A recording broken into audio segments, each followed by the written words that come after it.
네, 이 가운데 오늘 트럼프의 발언이 바로 이 자리에서 나왔습니다. 이 TSMC가 미국의 1,000억 달러, 그러니까 하나로 146조 원에 달하는 규모인데요. 신규 투자를 하겠다고 밝혔습니다.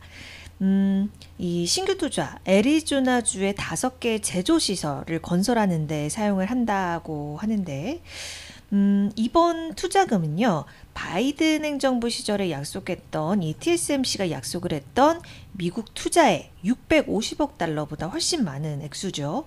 이 기획에 따라서 TSMC가 애리조나에 짓겠다는 공장도 당시 이제 1개에서 3개로 늘리기도 했었고, 이 중에 한 곳은 지난해 말에 이제 가동에 들어갔는데, 여기에 이제 바이든 정부도 보조금 지급하겠다 이러면서 화답을 했던 그런 경우가 있었었거든요. 그렇지만 아시다시피 트럼프 행정부는 지금 보조금 지급을 하겠는 게 아니라 관세 부과를 통해서 기업들의 대미 투자를 끌어내야 한다, 이렇게 주장을 계속 하고 있죠.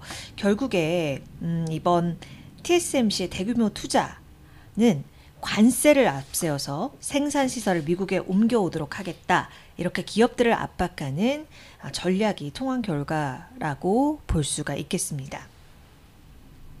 오늘은 이슈 먼저 짚어봤고요.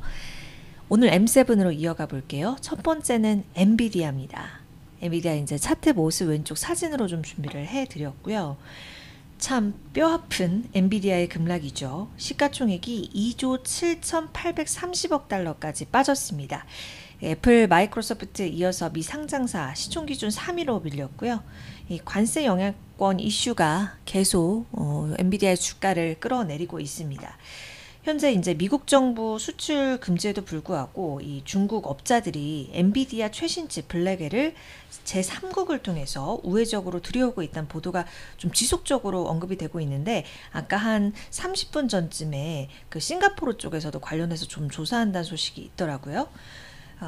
이에 따라서 이제 엔비디아 대중 수출에 대한 통제가 더 강화 수순으로 가는 그런 소식들이 좀 나오고 있는데, 이렇게 되면 엔비디아가 별도 허가 없이 중국에 수출할 수 있는 그 반도체의 양과 종류도 더 제한이 된다면 당연히 엔비디아에는 타격이 있을 수밖에 없는 소식이겠죠.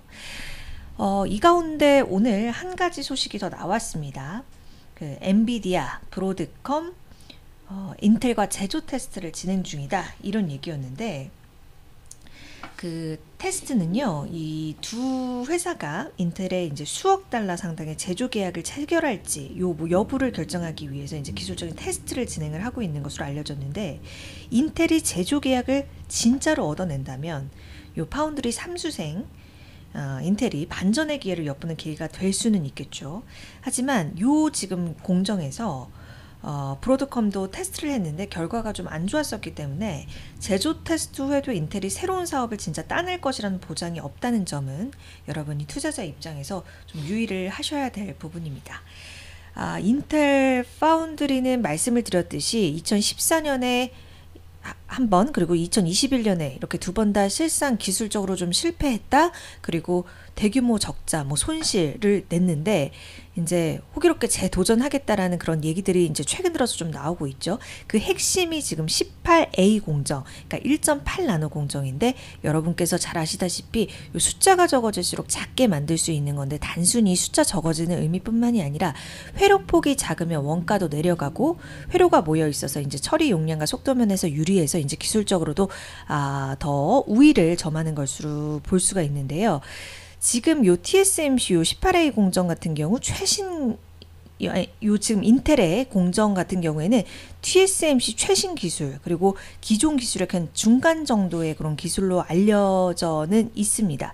그리고 요거 관련해서 인텔이 이미 요 공정으로 마소 그리고 아마존이랑 칩을 생산하는 계약을 체결했다라고 밝힌 바는 있는데, 가동 신점이 또 내년으로도 1년이나 좀 연기된 상태이거든요.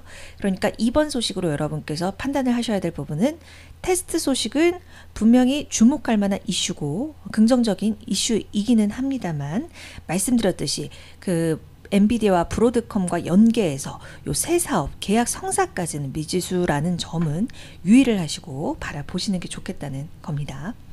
그리고 오늘 M7 두 번째 종목으로 애플 살펴보겠습니다. 애플이 5월에 원래 이제 시리와 AI 이 애플 인텔리전스 통합해서 내놓는다고 했는데 이게 이제 하반기로 좀 그러니까 발전된 그 성능을 가진 AI 시리 요것을 원래 5월 중에 내놓는다고 했었는데 하반기로 밀릴 가능성이 좀 제기가 되고 있어요. 작년에 그 애플 인텔리전스 공개하면서 요거 결합해서 성능이 크게 향상된 시리도 미리 공개를 했지만 아직 좀 도입이 되지 못한 상태인데 블룸버그에서 어떻게 평가를 했나 봤더니 부가적인 기능만 현재 수준에서는 일부 추가가 됐고 핵심적인 대화 실력이 부족하다라고 이렇게 평가를 했더라고요.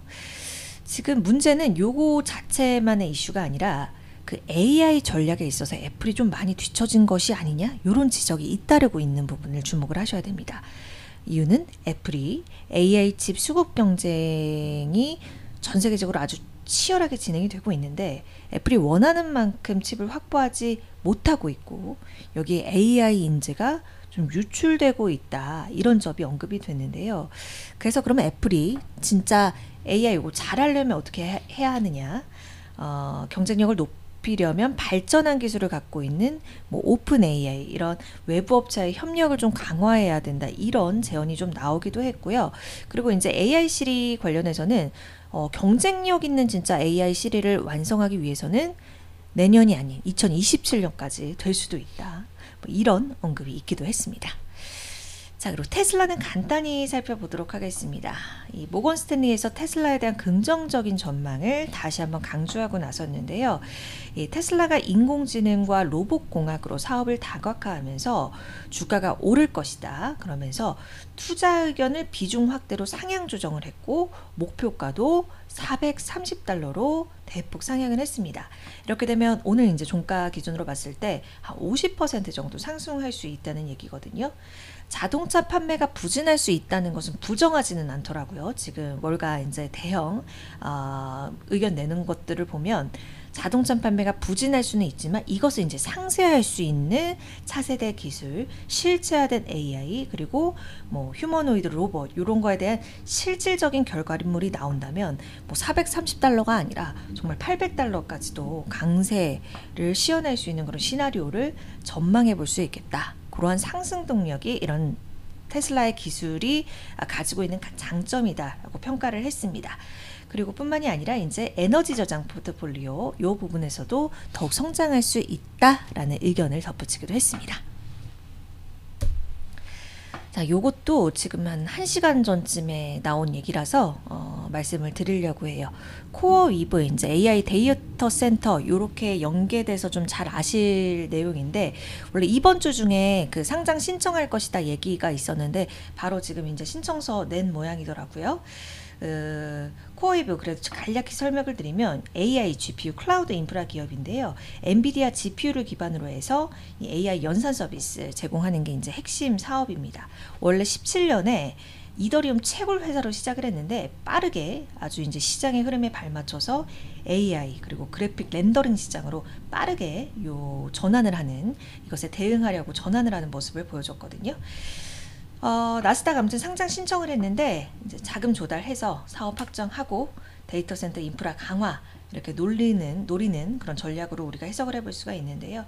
지금 현재 그 마이크로소프트 이런 AI 기업이랑 협력을 하면서 아주 빠르게 성장 속도를 보이고 있는데 현재 이 마소가 매출 한 62% 코어위브 매출 62%를 좀 차지를 하고 있습니다. 그리고 이게 2023년부터 협력을 해서 오픈 AI 컴퓨팅 수요를 지금 지원을 하고 있는 상태이거든요.